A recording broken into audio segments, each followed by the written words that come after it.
ପହଞ୍ଚିବ ପାଠ କରି ପାଠ ହବ ମୋର କାଲି ଚାଲିବ ଘରେ ପାଠ କରିବ ସରବର ହେଇଯାଉ କହିବି ମାର ଟିକେ ନା ନିଜେ ସେ ନାଚେ ଚଷମା ଲଗେଇছিবে নাচে চশমা লଗেইছিবে নাচে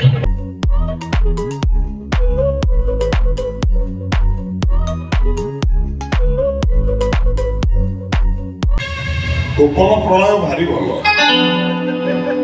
ভাই নমস্কার নমস্কার নমস্কার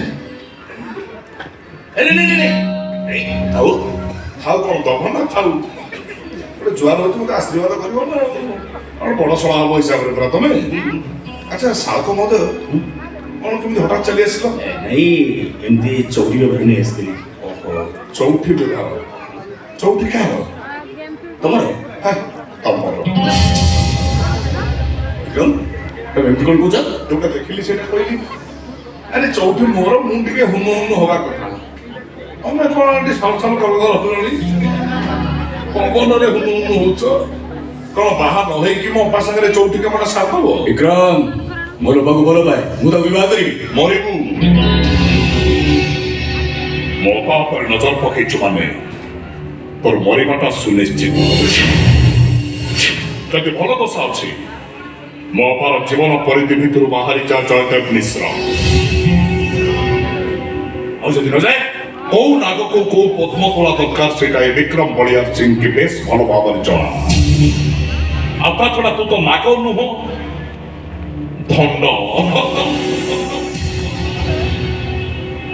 ପଦ୍ମକଳା ଆବଶ୍ୟକ ନାହିଁ ତ ନାଗୁଟାକୁ ଧରିକି ଖାଲି ଦି ଚାରି ବେଳା ଘିରି ଘିରି ବୁଲେଇ ଫୋପାଡ଼ି ଦେଲେ କାମ ଶେଷ ଏବେ ବି ୟୁନିୟନ ଲିଡର ଆକାଶ ଦାସର ଡେଡ୍ ବଡି ଆମ ରାଜଉଆସର ଗୁପ୍ତ କୋଠରୀ ଭିତରେ କଙ୍କାଳ ହୋଇ ପଡ଼ିଛି ସମସ୍ତେ ଜାଣିଛନ୍ତି ଆକାଶ ଦାସ ନିଖୋଜ କିନ୍ତୁ ମୁଁ ଯଦି ପୋଲିସ ଆଗରେ କହିଦିଏ ତୁ ଆକାଶ ଦାସକୁ ମର୍ଡର କରିଛୁ ତାପରେ ତ ଅବସ୍ଥା କ'ଣ ହବ ଜାଣିଛୁ ସ୍ୱାହା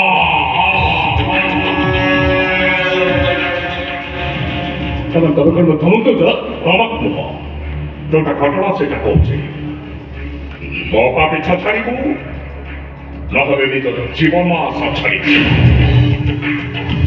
ଚଏସ୍ଟା ତୋର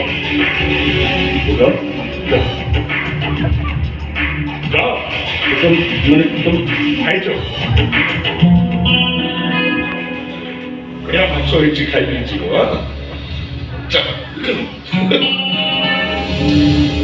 ମାଥା ମାଥା ଖାଇବ ଆକୁ ମାଛର ମାଥା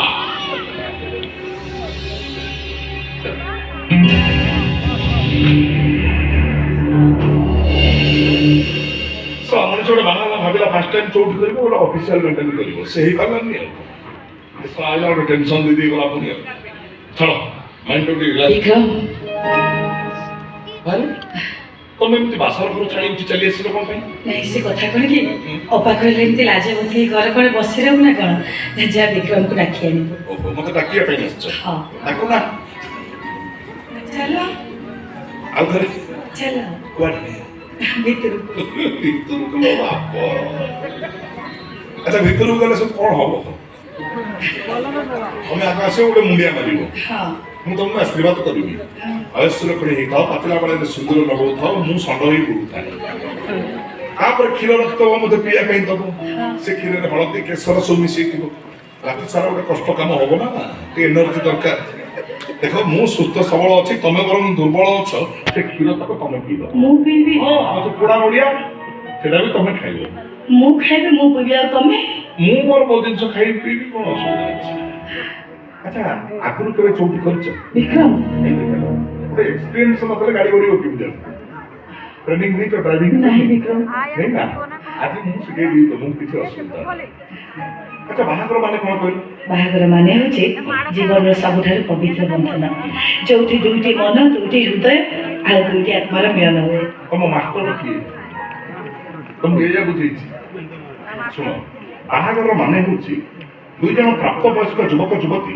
ଗୋଟିଏ ବିଛଣାରେ ଗୋଟିଏ କମଳ ଘୋଡ଼ି ଶୋଇବାର ଲାଇସେନ୍ସ ସେ ଲାଇସେନ୍ସ ଅଛି ତମର କିଛି ଅସୁବିଧା ନାହିଁ ମୁଁ ଆଜି କରିଦେବି ତମ ଲାଇସେନ୍ସ ସେ ଲାଇସେନ୍ସ ମୁଁ ସର୍ଟ ଉପରେ ଆପ୍ଲାଏ କରିକି ପାଇସାରିଛି ଏଇ ନାରୀର ଦେହ ସୁଖ ବ୍ୟତୀତ ନାରୀ ଆଉ ପୁରୁଷର କୌଣସି ଆବଶ୍ୟକତା ନାହିଁ। ଆରେ ଯୋଉ ଭଲ ପାଆନ୍ତି ସବୁ ଧନ ଗେଲୁ କୁଚୁ ଟବାସ ତମେ ମତେ ବିବାହ କରୁଛ କଣ ପାଇଁ? ଦେହ ସୁଖ ପାଇଁ ବିକ୍ରମ! ଏଇ ଦେଖିଲ। ଆଚ୍ଛା ମୀରା, ପିଲାବେଳେ ତମେ ସେ ଜାମୁକୋଳି କୁମ୍ଭୀର ମାଙ୍କଡ ଗପ ଶୁଣୁଥିବ। କୁମ୍ଭୀର ପାଟିରେ ଜାମୁକୋଳିଟା ବାଜିଗଲା ପରେ କୁମ୍ଭୀର କହିଲା ଶୁଆ କି ସୁଆଦିଆ ହେଇଛି ରେ ଜାମୁକୋଳି। ଆରେ ଏଇ ଜାମୁକୋଳି ଯଦି ଏତେ ସୁଆଦିଆ, ଏ ଜାମୁକୋଳି ଯୋଉ ମାଙ୍କଡ ସବୁଦିନ ଖାଉଛି ତା କଲିଜାଟା କେତେ ସୁଆଦିଆ ହେଇନଥିବ। ଠିକ ସେମିତି ତମ ବଡ ଭଉଣୀକି ଟିକେ ଟେଷ୍ଟ କରି ସାରିଲା ପରେ ଭାବିଲି ବଡ ଯଦି ଏତେ ଶାନ୍ତି ଦଉଛି ସାମା କଣ ନ ଦବ। ସେଇଥିପାଇଁ ଅପା କଥାରେ ତମକୁ ମୁଁ ବାହାଇଗଲି। ତାହେଲେ ତ ମତେ ଉପଭୋଗ କରିବା ଡ୍ରେସ୍ ହଁ ଜିନିଷ ତ ଗୋଟେ ହିସାବରେ ନୁହଁ। ବାହାଘର ବେଦି ମନ୍ତ୍ର ପାଠ ଏସବୁ କଣ ଭୁଲ ଥିଲା? ଭୁଲ ତାହେଲେ ଠିକ ଅଛି, ମୁଁ ଏବେ ଏଉଠୁ ଆମ ଘରକୁ ଚାଲିଯିବି ଏବେ। ତରବର ହେଇଯାଉଛୁ କାହିଁକି ମାର ଟିକେ ବ୍ରେକ୍ ନାନୀ ଛେନା କେକ୍ ତାୱା ଗରମ ରୁଟି ସେ ତରବର ହେଇଯାଉଛୁ କାହିଁକି ମାର ଟିକେ ବ୍ରେକ୍ ନାନୀ ଛେନା କେକ୍ ତାୱା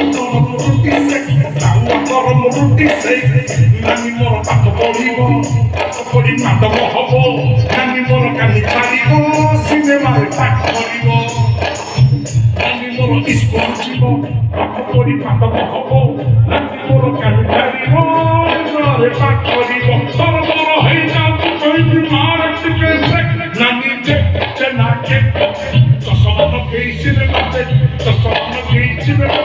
ଲାଗ ଦେଇଛି ପରଟା ସେକ୍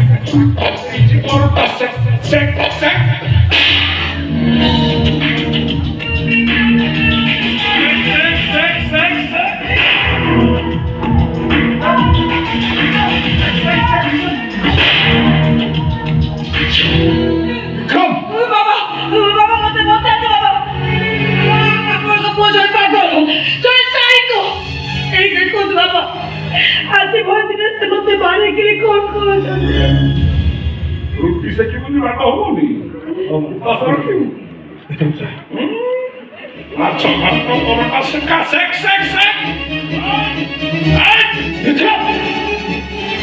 ମୁଁ ପଚାରୁଛି ସବୁ କଣ ଯାଇ ତୁ ମୋ ବୋହୂ ଆସ୍ତେ ରାଜା ରୁଦ୍ର ପ୍ରତାପ ପଳେଇ ଆସୁଛି ଆସ୍ତେ ସେ ମୋ ସ୍ତ୍ରୀ ମୁଁ ତା ସ୍ୱାମୀ ଆମ ସ୍ୱାମୀ ସ୍ତ୍ରୀଙ୍କ ଭିତରେ କଥା କହିବା ତମର ଆଦୌ ଉଚିତ ହଉନି। ସ୍ୱାମୀ ଶବ୍ଦ କହିବାକୁ ତୋତେ ଲଜ୍ଜା ଲାଗୁନି? ଆଜି ଭଳି ଦିନରେ ନିଜ ସ୍ତ୍ରୀଟାକୁ ଗୋରୁ ଗାଈ ଭଳିଆ ପିଟୁଛୁ। ଆରେ ତୋର ଏମିତି ବିଶୃଙ୍ଖଳିତ ଆଚରଣ ପାଇଁ ମୁଁ ତୋର ବାହାଘର କରୁଥିଲି। ଭାବୁଥିଲି ବାହାଘର ସୁଧୁରିଯିବୁ।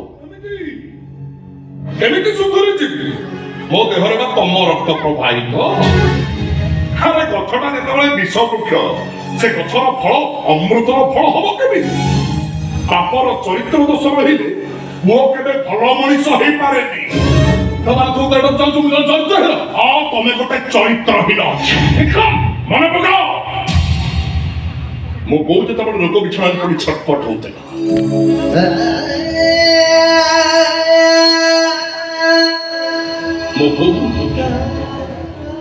ମୋ ବୋଉ ରୋଗ ବିଛଣାରେ ପଡି ଛଟପଟ ହଉଥିଲା ବେଳେ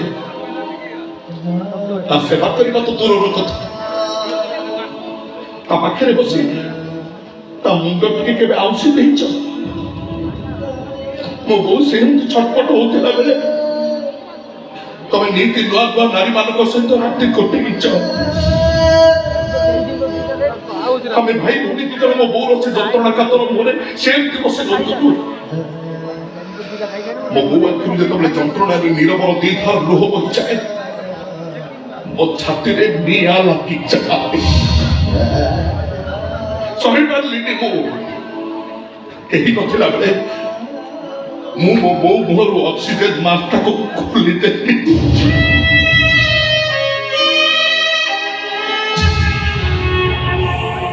ତାପରେ ଯେତେ ଡାକିଲି ଏ ବୋଉ ଉଠୁ ଉଠୁ ମୋ ବୋଉ ଉଠୁ। ମୋ ବୋଉ ମୋ ଡାକ ଆଉ ଶୁଣିଲାନି। ଆଉ ଶୁଣି ତାମାନେ ତୁ ତ ବୋଉର ଅକ୍ସିଜେନ ମାସ୍କ ଖୋଲି ଦେଇ ତୁ ତାକୁ ମାରି ଦେଇଥିଲୁ। ନାଇଁ ମାରି ଦେଇନି, ମୁକ୍ତି ଦେଇ ଦେଇଛି। ମୋ ବୋଉକୁ ମୋ ଶାରୀରିକ ମାନସିକ ଯନ୍ତ୍ରଣାରୁ ମୁକ୍ତି ଦେଇ ଦେଇଛି। ଏବେ କୁହ ରାଜା ରୁଦ୍ର ପ୍ରତାପ ବଳିଆସି ମୋର ଏ ଅଧପତନ ପାଇଁ କଣ ତମେ ଦାୟୀ ନୁହଁ? দেখ বিক্রম তা সব ঘটে যাচ্ছে বড় কথা সব বলেছে এবার তোর জীবনକୁ ତୁ ନୂଆ କରି ଆରମ୍ଭ କର। ମୋ କଥା ମାନ, ସେ ପଛ କଥା ସବୁ ଭୁଲି ଯାଇ ତୋ ଜୀବନକୁ ତୁ ପୁଣି କରି ନୂଆ କରି ଆରମ୍ଭ କର। ଠିକ ଅଛି, ସବୁ ଭୁଲିଛି, ମୋ କଥା ବୁଝୁଛି। ଏବେ ବିକ୍ରମ ବଳିଆର ସିଂ ତା ପଛ କଥାକୁ ସବୁ ଭୁଲି ଯାଇ ପୁଣି ଥରେ ନୂଆ କରି ଜୀବନ ଆରମ୍ଭ କରିବ, କିନ୍ତୁ ଗୋଟା ସର୍ତ୍ତରେ। শর্ত কি শর্ত? ତମେ ତମର ସବୁ ସମ୍ପତ୍ତି ମୋ ନାଁରେ କରି ଏ ରାଜ୍ୟ ଛାଡ଼ି ଚାଲିଯିବ। କାହିଁକି ନା ତମକୁ ଆଖି ଆଗରେ ଦେଖିଲେ ମୁଁ କେବେ ଭଲ ମଣିଷ ହେଇପାରିବିନି। ତାମାନେ ତୁ କହିବାକୁ ଚାହୁଁଛୁ ମୋର ସବୁ ସମ୍ପତ୍ତି ମୁଁ ତୋ ନାଁରେ ଲେଖିଦେବି, ମୁଁ ଏ ରାଜବଂଶ ଚାଲିବି। ରାଜପୁତ୍ର ଯୋଗ୍ୟ ହୋଇସାରିବା ପରେ ରାଜ୍ୟର ସବୁ ଭାର ରାଜପୁତ୍ରକୁ ଦେଇ ରାଜାମାନେ ସନ୍ନ୍ୟାସ ନେଇଯିବା କଥା ତମେ କଣ ଶୁଣିବା? ଯଦି ମୁଁ ସେଇ ଆର କରେ ଅଂଶ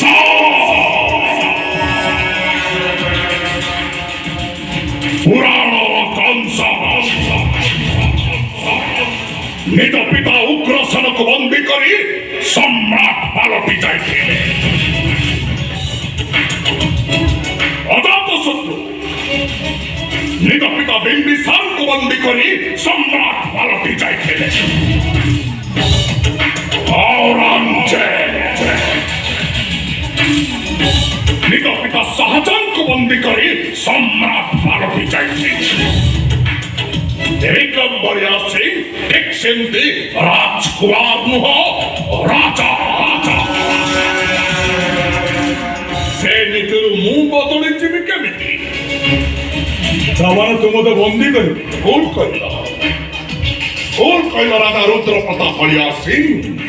ବନ୍ଦୀ ନୁହେଁ, ଆବଶ୍ୟକ ପଡ଼ିଲେ ମୁଁ ତମକୁ ମର୍ଡର କରିବି।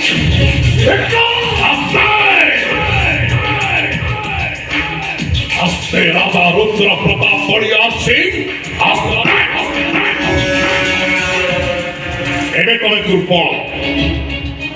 ତମେ କଣ ମୋ ଉପରକୁ ହାତ ଉଠଉଛ?